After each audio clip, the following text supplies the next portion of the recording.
ಶ್ರೀಗುರುಭ್ಯೋ ನಮಃ ಹರಿ ಓಂ. ಜನ್ಮಾದ್ಯಸ್ಯೇತೋನ್ಮಯಾದಿತರತಶ್ಚಾರ್ಥೇಶ ವಿಘ್ನಸ್ವರಾಟ್ ತೇನೇ ಬ್ರಹ್ಮಹೃದಾಯ ಆದಿಕವಯೇ ಮಹ್ಯಂತಿ ಯಂ ಸೂರಯಃ ತೇಜೋ ವಾರಿಮೃದಾಂ ಯಥಾ ವಿನಿಮಯೋ ಯತ್ರ ತ್ರಿಸರ್ಗೋ ಮೃಷಾ ಧಾಮ್ನಾ ಸ್ವೇನ ಸದಾ ನಿರಸ್ತಕುಹಕಂ ಸತ್ಯಂ ಪರಂ ಧೀಮಹಿ ನಾರಾಯಣಂ ಸದಗುರುಂ ಜಗದೇಕನಾಥಂ ಭಕ್ತಪ್ರಿಯಂ ಸಕಲಲೋಕನಮಸ್ಕೃತಂ ಚ ತ್ರೈಗುಣ್ಯವರ್ಜಿತಮಜಂ ವಿಭುಮಾದ್ಯಮೀಶಂ ವಂದೇ ಭವಘ್ನಮರಾಸುರ ಸಿದ್ಧವಂದ್ಯಂ. ಶ್ರೀಗುರುಭ್ಯೋ ನಮಃ ಹರಿ ಓಂ. ಕೃಷ್ಣ ದೇವಕಿಯ ಮಗನಾಗಿ ಅವತಾರವನ್ನ ಮಾಡಿದ್ದಾನೆ. ಅವತಾರವನ್ನ ಭಗವಂತ ದೇವಕಿಯ ಗರ್ಭದಲ್ಲಿ ಅವತಾರವನ್ನ ಮಾಡಿ ವಸುದೇವ ಅವನನ್ನ ತನ್ನ ಮಗನಾಗಿರತಕ್ಕಂತಹ ಕೃಷ್ಣನನ್ನ ಸ್ತೋತ್ರ ಮಾಡ್ತಾ ಇದ್ದಾನೆ. ತಮದ್ಭುತಂ ಬಾಲಕಂ ಅಂಬುಜೇಕ್ಷಣಂ ಚತುರ್ಭುಜಂ ಶಂಖ ಗದಾದ್ಯುಧಾಯುಧಂ ಎಂಬುದಾಗಿ ಭಗವಂತನನ್ನ ಸ್ತೋತ್ರ ಮಾಡ್ತಾ ಇದ್ದಾನೆ. ಎಂಥವನು ಅಂತ ಕೇಳಿದ್ರೆ ನಾರಾಯಣ ಸವಿಸ್ಮಯೋತ್ಫುಲ್ಲ ವಿರೋಚನೋ ಹರಿಂ ಸುತಂ ವಿಲೋಕ್ಯಾನಕ ದುಂದುವಿಸ್ತದ ಕೃಷ್ಣಾವತಾರೋತ್ಸವ ಸಂಭ್ರಮೋ ಸ್ಪೃಶನ್ ಮುದಾದಿಜೇಭ್ಯೋ ಇತಮಾಪ್ಲುತೋ ಗವಾಂ ಅಂತ ಭಾಗವತ ಅವನನ್ನ ಭಗವಂತನನ್ನ ಕೊಂಡಾಡ್ತಾ ಉಂಟು. ಎಂಥವನು ಅಂತ ಕೇಳಿದ್ರೆ ಸವಿಸ್ಮಯೋತ್ಫುಲ್ಲ ವಿಲೋಚನೋ ಹರಿಂ, ಭಗವಂತ ಆ ವಸುದೇವ ದೇವಕಿಯರ ತನಯನಾಗಿ ಅವತಾರವನ್ನ ಮಾಡಿದ್ದಾನೆ. ಆ ಹುಟ್ಟಿರತಕ್ಕಂತಹ ಮಗು ಎಂತಹದ್ದು ಅಂತ ಕೇಳಿದ್ರೆ ಆ ಅರುಳುಗಣ್ಣಿನಿಂದ ಅವನು ನೋಡ್ತಾ ಇದ್ದಾನೆ. ಅದಾದ್ಮೇಲೆ ವಸುದೇವ ಸಂಕಲ್ಪವನ್ನ ಮಾಡ್ತಾನಂತೆ. ಮುದಾದಿಜೇಭ್ಯೋ ಅಯುತಮಾಪ್ಲುತೋ ಗವಾಂ, ತಾನು ಬ್ರಾಹ್ಮಣರಿಗೆ 10,000 ಗೋದಾನವನ್ನ ಮಾಡ್ತೇನೆ ಎಂಬುದಾಗಿ ತಾನು ಸಂಕಲ್ಪವನ್ನ ಮಾಡಿದಂತೆ. ಇಡೀ ಜಗತ್ತಿಗೆ ಲೋಕನಾಥನಾಗಿರತಕ್ಕಂತಹ ಭಗವಂತ ಅವತಾರವನ್ನ ಮಾಡಿದ್ದಾನೆ. ಆನಂದದಿಂದಾಗಿ ಆ ವಸುದೇವ ತಾನು ಗೋದಾನವನ್ನ ಎಂತಹ ಗೋವುಗಳು ಅಂತ ಕೇಳಿದ್ರೆ ಸಮೃದ್ಧಿಯಾಗಿರತಕ್ಕಂತಹ ಗೋವುಗಳು, ಸಕಲ ರೀತಿಯಾಗಿಯೂ ಕೂಡ ಸಮೃದ್ಧವಾದಂತಹ ಗೋವುಗಳನ್ನ ದಾನ ಮಾಡ್ತೇನೆ ಎಂಬುದಾಗಿ ಆ ವಸುದೇವ ಸಂಕಲ್ಪವನ್ನ ಮಾಡ್ತಾನೆ. ಅದಾದ ಮೇಲೆ ಆ ವಸುದೇವ ಸ್ತೋತ್ರವನ್ನ ಮಾಡ್ತಾ ಇದ್ದಾನೆ. ವಸುದೇವ ಕಂಡಂತಹ ವಾಸುದೇವ ಯಾವ ರೀತಿಯಾಗಿದ್ದಾನೆ ಅಂತ ಕೇಳಿದ್ರೆ ವಸುದೇವ ನೋಡ್ತಾ ಇದ್ದಾನೆ ಭಗವಂತನನ್ನ. ಎಂಥವನು ಅಂತ ಕೇಳಿದ್ರೆ ಪ್ರಕೃತೇ ಪುರಃ ಪರಃ ಕೇವಲಾನುಭವಾನಂದ ಸ್ವರೂಪ ಸರ್ವಬುದ್ಧಿ ದೃಕ್. ನೀನು ಎಂಥವನು ಅಂತ ಕೇಳಿದ್ರೆ ಕೇವಲ ಆನಂದ ಸ್ವರೂಪ, ನಿನ್ನ ಸ್ವರೂಪ ಎಂತಹದ್ದು ಅಂತಂದ್ರೆ ಕೇಳಿದ್ರೆ ಅದು ಕೇವಲ ಆನಂದ, ಜ್ಞಾನಾನಂದಮಯವಾಗಿರತಕ್ಕಂತಹ ದೇಹ ನಿನ್ನದು ಎಂಬುದಾಗಿ ಅವನನ್ನ ಸ್ತೋತ್ರ ಮಾಡುತ್ತಾರೆ. ತದನುತ್ವಂ ಹ್ಯ ಪ್ರವಿಷ್ಟಯ ಭಾವ್ಯಸೆ ಅಂತ ಹೇಳಿಕೊಂಡು ವಸುದೇವನನ್ನ ಸ್ತೋತ್ರ ಮಾಡುತ್ತಾ ಇದ್ದಾನೆ. ಹೀಗೆ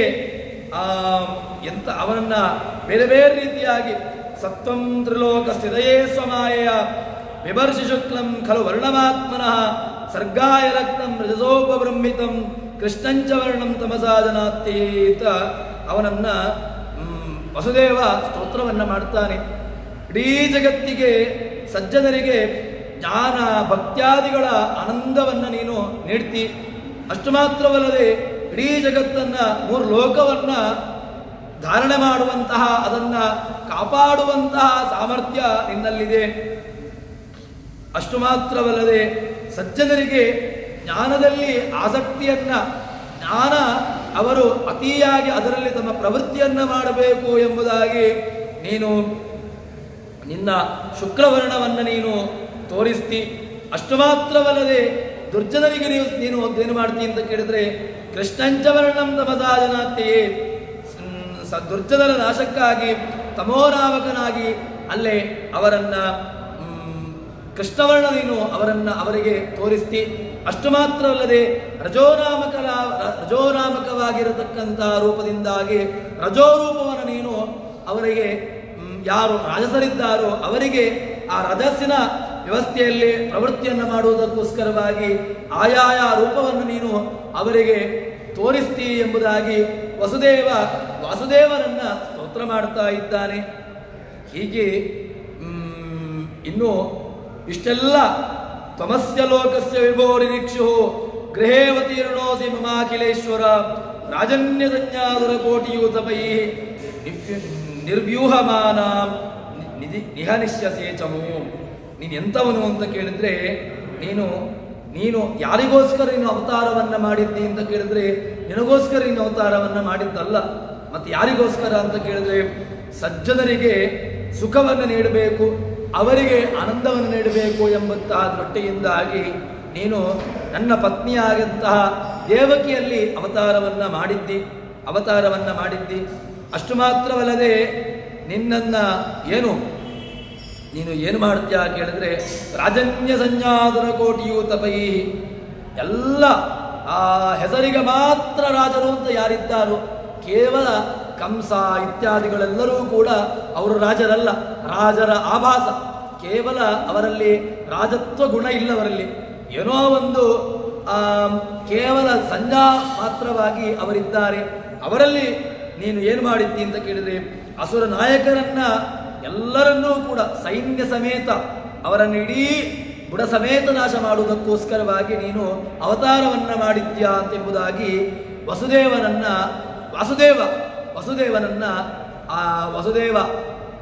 ತಂದೆ ಮಗನನ್ನ ಸ್ತೋತ್ರ ಮಾಡ್ತಾ ಇದ್ದಾನೆ. ಅದಾದ ಮೇಲೆ ದೇವಕಿ ತಾಯಿ ಮಗನನ್ನ ಸ್ತೋತ್ರ ಮಾಡ್ತಾಳೆ. ವಾಸ್ತವಿಕವಾಗಿ ಲೌಕಿಕ ಜಗತ್ತಿನಲ್ಲಿ ತಂದೆ ತಾಯಿ ಮಗನನ್ನ ಸ್ತೋತ್ರ ಮಾಡುವಂತಹ ವ್ಯವಸ್ಥೆ ಇಲ್ಲ. ಯಾಕೆ ಅಂತ ಕೇಳಿದ್ರೆ ಹುಟ್ಟಿದಂತಹ ಮಗುವನ್ನ ತಾಯಿ ನೀನು ಇಡೀ ಜಗತ್ತಿಗೆ ಲೋಕನಾಥನಾಗಿದ್ದಿ, ನೀನು ಇಡೀ ಜಗತ್ತಿಗೆ ಅಸುರರ ಸಂಹಾರಕ್ಕೋಸ್ಕರವಾಗಿ ಅವತಾರವನ್ನ ಮಾಡಿದ್ದೆ ಅಂತ ಹೇಳಿಕೊಂಡು ಎಲ್ಲಿಯೂ ಕೂಡ ಯಾವ ತಂದೆ ತಾಯಿಯೂ ಕೂಡ ಹುಟ್ಟಿದಂತಹ ಮಗುವನ್ನ ಸ್ತೋತ್ರ ಮಾಡಿದ್ದಿಲ್ಲ. ಎಷ್ಟೇ ನೀವು ಹಿಂದಿನ ವ್ಯವಸ್ಥೆಯಲ್ಲಿ ಹೋದರೂ ಕೂಡ ಇನ್ನು ಮುಂದಿನ ವ್ಯವಸ್ಥೆಯಲ್ಲಿ ಬಂದರೂ ಕೂಡ ತಂದೆ ತಾಯಿ ಮಗನನ್ನ ನೀನು ಅಸುರರ ಸಂಹಾರಕ್ಕೋಸ್ಕರ ಹುಟ್ಟಿದ್ದೀಯಾ, ನೀನು ಶಂಖಚಕ್ರಾದಿ ಗದಾಧಾರಿಯಾಗಿ ಹುಟ್ಟುತ್ತಾ ಇದ್ದೀಯಾ. ಯಾವ ಮಗು ಕೂಡ ತಾಯಿಯ ಗರ್ಭದಿಂದ ಜಗತ್ತಿಗೆ ಬರುವಾಗ ಶಂಖ ಚಕ್ರ ಗದಾಧಾರಿಯಾಗಿ ಅಥವಾ ಪೀತಾಂಬರಧಾರಿಯಾಗಿ ಅದು ಹುಟ್ಟೋದಿಲ್ಲ.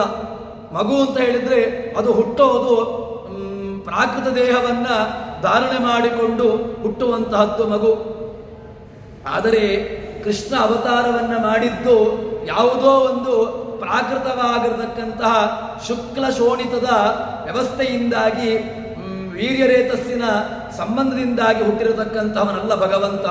ಅಪ್ರಾಕೃತವಾದಂತಹ ಭಗವಂತ ಹುಟ್ಟಿದ್ದು ಯಾವುದೋ ಒಂದು ಲೌಕಿಕ ವ್ಯವಸ್ಥೆಯಿಂದ ಅಲ್ಲ.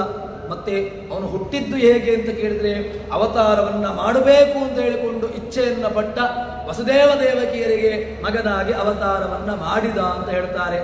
ಅಂತಹ ಮಗು ಹುಟ್ಟಿದೆ, ತಂದೆ ಸ್ತೋತ್ರ ಮಾಡಿದ. ಅದಾದ ಮೇಲೆ ತಾಯಿ ಸ್ತೋತ್ರ ಮಾಡ್ತಾಳೆ, ನೀನು ನನ್ನ ಮಗು ಅಲ್ಲ ಅಂತ. ಹುಟ್ಟಿದಂತಹ ಯಾವ ಮಗುವನ್ನು ಕೂಡ ತಾಯಿ ನನ್ನದಲ್ಲ ಅಂತ ಹೇಳೋದೇ ಇಲ್ಲ. ಯಾಕೆ ಅಂತ ಕೇಳಿದ್ರೆ ತನ್ನದೇ ರಕ್ತವನ್ನ ಹಂಚಿಕೊಂಡು ಹುಟ್ಟಿರತಕ್ಕಂತಹದ್ದು ಮಗು. ಆದ್ದರಿಂದ ಆ ತಾಯಿ ಏನು ಮಾಡ್ತಾಳೆ ಅಂತ ಕೇಳಿದ್ರೆ ನನ್ನದೇ ಮಗು ಅಂತ ಎಂಬುದಾಗಿ ಅವಳು ಹೇಳ್ತಾಳೆ. ಆದರೆ ಕೃಷ್ಣ ಹುಟ್ಟಿದಾಗ ಕೃಷ್ಣನನ್ನ ದೇವಕಿ ಹೇಳ್ತಾ ಇದ್ದಾಳೆ, ಇದು ನನ್ನ ಮಗು ಅಲ್ಲ ಅಂತ.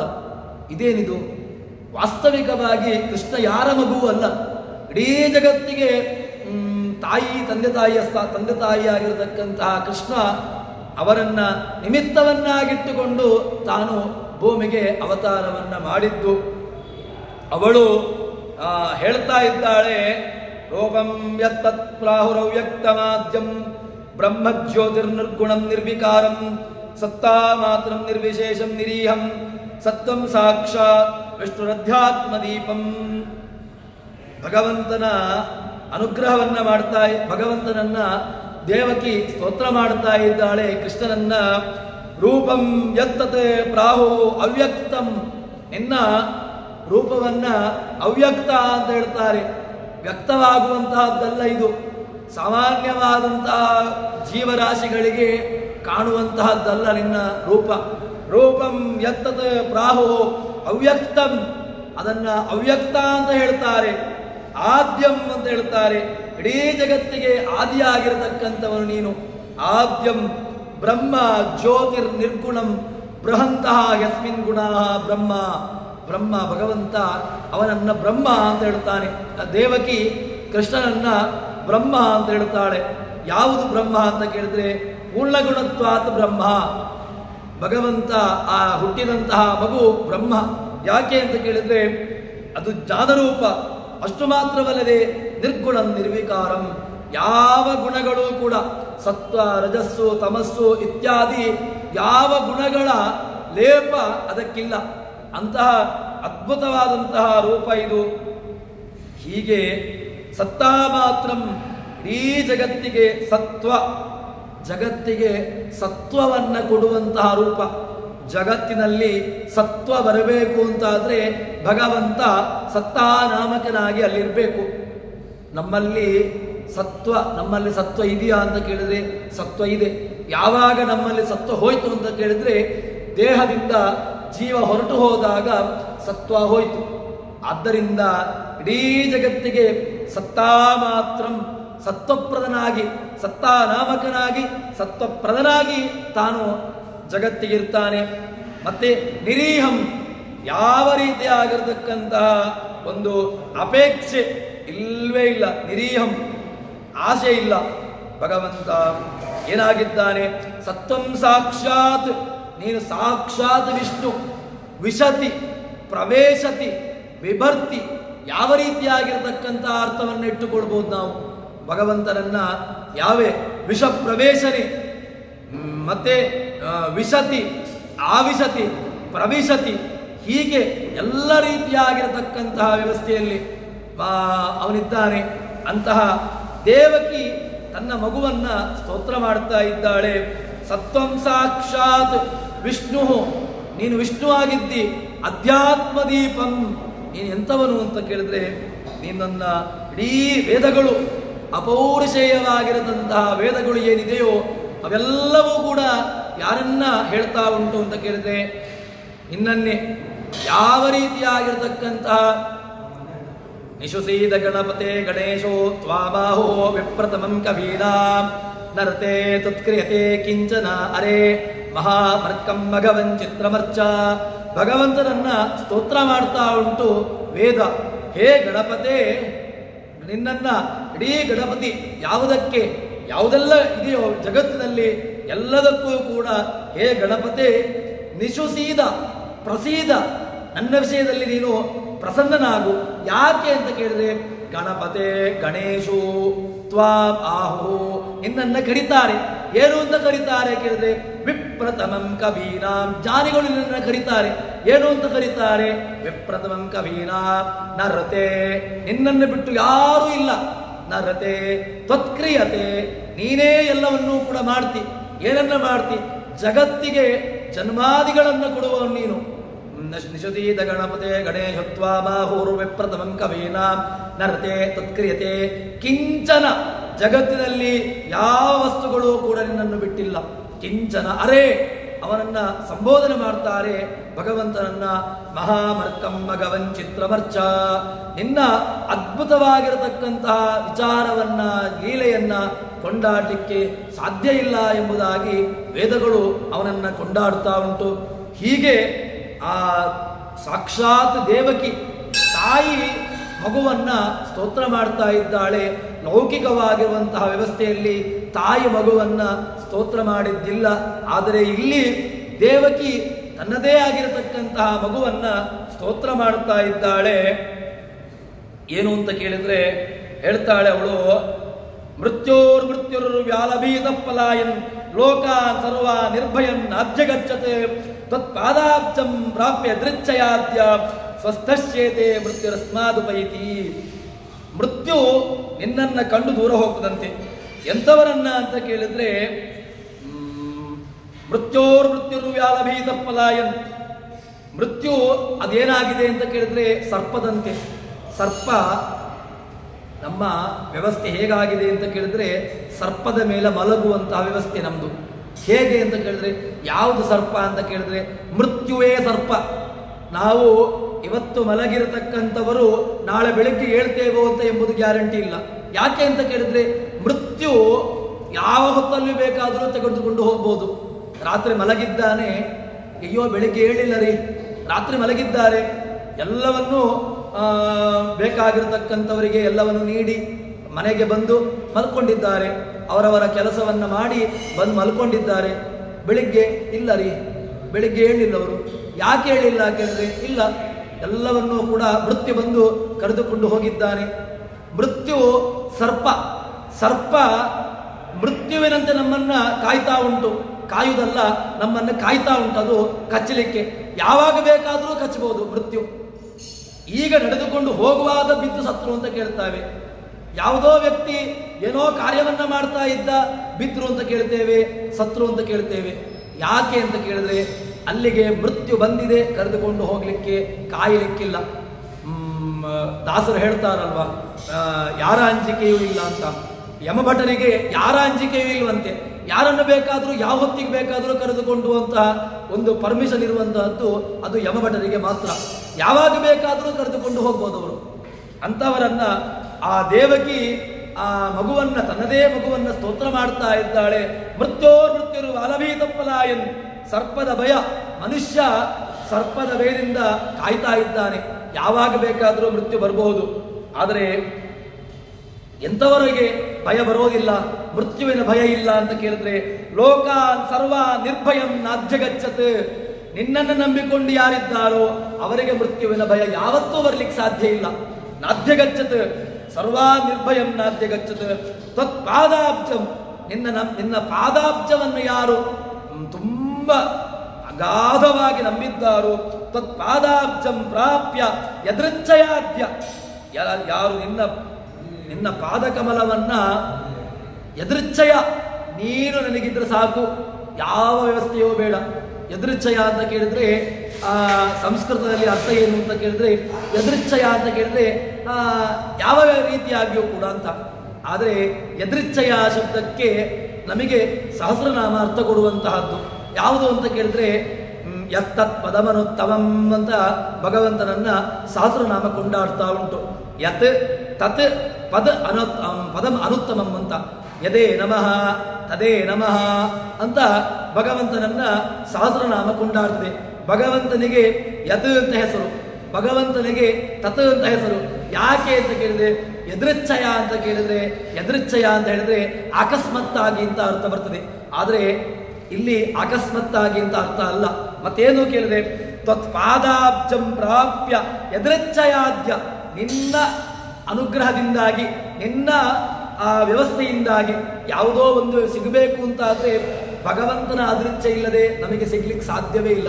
ಇವತ್ತು ನನಗೆ ಏನೋ ಒಂದು ಸಿಕ್ಕಿತು ಅಂತ ಆದರೆ ಇಲ್ಲ, ಅಕಸ್ಮಾತ್ತಾಗಿ ಸಿಕ್ಕಿತು, ರೋಡಲ್ಲಿ ಹೋಗುವಾಗ ಏನೋ ಸಿಕ್ಕಿತು, ಅಕಸ್ಮಾತ್ತಾಗಿ ಸಿಕ್ಕಿತು. ಅಕಸ್ಮಾತ್ ಅಂತ ನಮ್ಮಲ್ಲಿ ವೇದಾಂತದಲ್ಲಿ ಇಲ್ವೇ ಇಲ್ಲ. ಯಾಕೆ ಅಂತ ಕೇಳಿದ್ರೆ ಅಕಸ್ಮಾತ್ತಾಗಿರುವಂತಹ ವ್ಯವಸ್ಥೆ ಯಾವುದೂ ಇಲ್ವೇ ಇಲ್ಲ. ಏನಿದ್ರೂ ಕೂಡ ಭಗವಂತನ ವ್ಯವಸ್ಥೆಯಲ್ಲಿ, ಭಗವಂತನ ಅನುಗ್ರಹದಲ್ಲಿತ್ತು, ಭಗವಂತನ ಚಿತ್ತದಲ್ಲಿತ್ತು, ಸಿಕ್ಕಿತು. ಇಲ್ಲ ಅಂತ ಆದ್ರೆ ತಲೆ ಕೆಳಗೆ ಮಾಡಿ ಕಾಲ್ಮೇಲೆ ಮಾಡಿದ್ರೂ ಕೂಡ ಸಿಗ್ಲಿಕ್ಕೆ ಸಾಧ್ಯವೇ ಇಲ್ಲ. ಅದನ್ನ ದೇವಕಿ ಸ್ತೋತ್ರ ಮಾಡ್ತಾ ಇದ್ದಾಳೆ ತನ್ನ ಮಗುವನ್ನು ನೋಡಿ. ತತ್ಪಾದಾಬ್ಜಂ ಪ್ರಾಪ್ಯ ಇದೃಚ್ಛಯಾದ್ಯ ಸ್ವಸ್ಥಶ್ಚೇತೆ ಮೃತ್ಯುರಸ್ಮಾದುಪೈತಿ. ನಿನ್ನನ್ನು ನಂಬಿಕೊಂಡು ಯಾರು ಮಲ್ಕೊಳ್ತಾನೆ ಉಂಟಲ್ವಾ ಅವನಿಗೆ ಭಯ ಇಲ್ಲ. ನಿನ್ನನ್ನು ನಂಬದೆ ಯಾರು ಬದುಕ್ತಾನೆ ಅವನಿಗೆ ಮೃತ್ಯುವಿನ ಭಯ ಉಂಟೇ ಉಂಟು. ಹಾಗಿದ್ರೆ ಯಾರಿಗೆ ಭಯ, ಯಾರಿಗೆ ಅಭಯ ಅಂತ ಕೇಳಿದ್ರೆ ಅವನನ್ನ ನಂಬದೆ ಬದುಕಿದ್ರೆ ಭಯ. ಅವನನ್ನು ನಂಬಿ ರಾತ್ರಿ ಹೊತ್ತು ಮಲಗಿದೆವು ಅಂತ ಹೇಳಿದ್ರೆ ಅಲ್ಲಿಗೆ ನಮಗೆ ಭಯ ಇಲ್ಲ.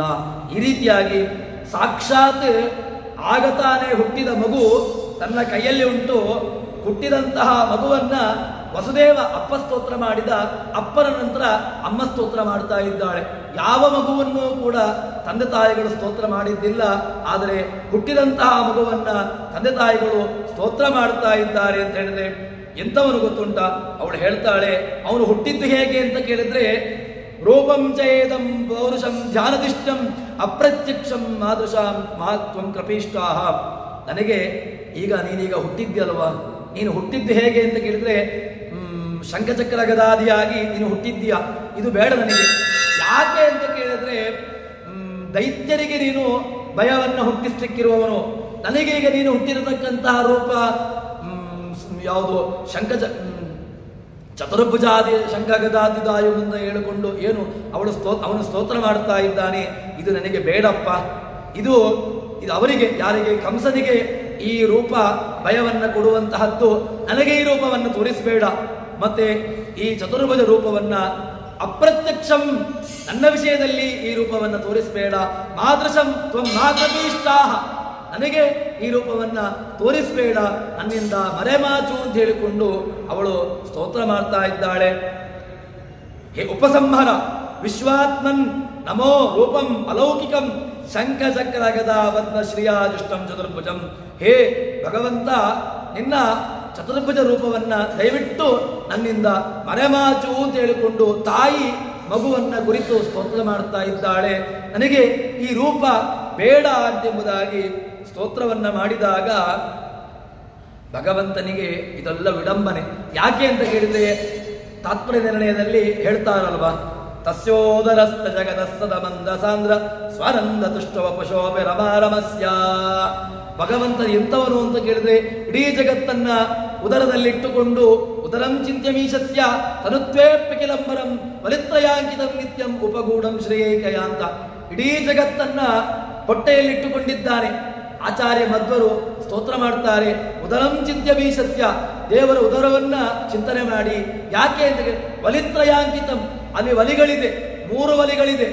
ನಾವೀಗ ಅದಕ್ಕೋಸ್ಕರ ಎಲ್ಲೆಲ್ಲಿಗೂ ಹೋಗಿ ನಾವು ಆ ತ್ರಿವಳಿಗಳನ್ನು ಭರಿಸಿಕೊಡ್ತೇವೆ. ಆದರೆ ಭಗವಂತನಲ್ಲಿ ಸಾಕ್ಷಾತ್ ಸ್ವಾಭಾವಿಕವಾಗಿ ಒಲಿಗಳಿದೆ. ವಲಿತ್ರಯಾಂಕಿತಂ ನಿತ್ಯಂ ಉಪಗೂಢಂ ಶ್ರೇಯೈಕಯ ಅಂತ ಹೇಳಿಕೊಂಡು. ಆದರೆ ಅವನ ಹೊಟ್ಟೆ ಹೇಗಿದೆ ಅಂತ ಕೇಳಿದ್ರೆ ತಸ್ಯೋದರಸ್ತ ಜಗತಸ್ತದ ಮಂದ ಸಾಂದ್ರ, ಇಡೀ ಜಗತ್ತಿಗೆ ಹೊಟ್ಟೆಯಲ್ಲಿಟ್ಟುಕೊಂಡಿದ್ದಾನೆ. ಹೊಟ್ಟೆ ವಿಪರೀತವಾಗಿ ಮುಂದೆ ಬಂದಿಲ್ಲ. ತಸ್ಯೋದರಸ್ಥ ಜಗದಸ್ತದ ಮಂದ ಸಾಂದ್ರ ಸ್ವಾನಂದ ತುಷ್ಟೋಪಶೋ ವಿರಮಾರಮಸ್ಯ. ಅಂತಹ ಭಗವಂತನನ್ನ ಸ್ತೋತ್ರ ಮಾಡ್ತಾಳೆ. ಲಯಕಾಲದಲ್ಲಿ ಇಡೀ ಜಗತ್ತನ್ನು ನೀನು ಹೊಟ್ಟೆಯಲ್ಲಿಟ್ಟುಕೊಳ್ಳುತ್ತಿ. ಆದ್ದರಿಂದ ವಿವರ್ತಿಸೋಯಂ ನಮ್ಮ ಗರ್ಭಗೋಭೂತ್, ನೀನೀಗ ನನ್ನ ಹೊಟ್ಟೆಯಲ್ಲಿ ಬಂದಿದ್ದೀಯಾ, ಅದರಿಂದಾಗಿ ಈ ರೀತಿಯಾಗಿ ನಿನ್ನ ರೂಪವನ್ನ ತೋರಿಸಬೇಡ ಎಂಬುದಾಗಿ ನೀನು ಈ ರೂಪವನ್ನ ಮರೆಮಾಚಬೇಕು. ನನ್ನಿಂದ ಈ ರೂಪವನ್ನ ಮರೆಮಾಚು, ನನಗೆ ಸಾಮಾನ್ಯವಾಗಿರತಕ್ಕಂತಹ ನಿನ್ನ ರೂಪವನ್ನ, ಸಾಮಾನ್ಯ ಬಾಲರೂಪವನ್ನು ನನಗೆ ತೋರಿಸು ಎಂಬುದಾಗಿ ದೇವಕಿ ತನ್ನದೇ ಆಗಿರತಕ್ಕಂತಹ ಮಗುವನ್ನ, ಕೃಷ್ಣನನ್ನ ಸ್ತೋತ್ರ ಮಾಡ್ತಾ ಇದ್ದಾಳೆ. ಈ ರೀತಿಯಾಗಿ ಭಗವಂತ ಆ ಸ್ತೋತ್ರಕ್ಕೆ ಅವಳ ಮಾತಿಗೆ ಒಪ್ಪಿಕೊಂಡು ಅದಾದ ಮೇಲೆ ಅಲ್ಲಿಂದ ನಂದಗೋಪನ ಮನೆಗೆ ಅಲ್ಲಿಂದ ಹೊರಟು ಹೋಗ್ತಾನೆ. ಅದನ್ನ ಮುಂದೆ ಸೇರಿದಾಗ, ನಾಳೆ ಸೇರಿದಾಗ ನೋಡೋಣ ಅಂತ ಹೇಳುವಲ್ಲಿ ಹರಿಪ್ರಿಯತಾ ಶ್ರೀಕೃಷ್ಣಾರ್ಪಿತಮಸ್ತು. ಸರ್ವಣ ಸಂಪೂರ್ಣ ಸರ್ವದೋಷ ವಿರಜಿತಃ ಪ್ರೇತಾಂ ಪ್ರಿಯದೇವಾಲಂ ವಿಷ್ಣುಮೇ ಪರಮಸ್ವರತ್. ಶ್ರೀಕೃಷ್ಣಾರ್ಪಿತಮಸ್ತು.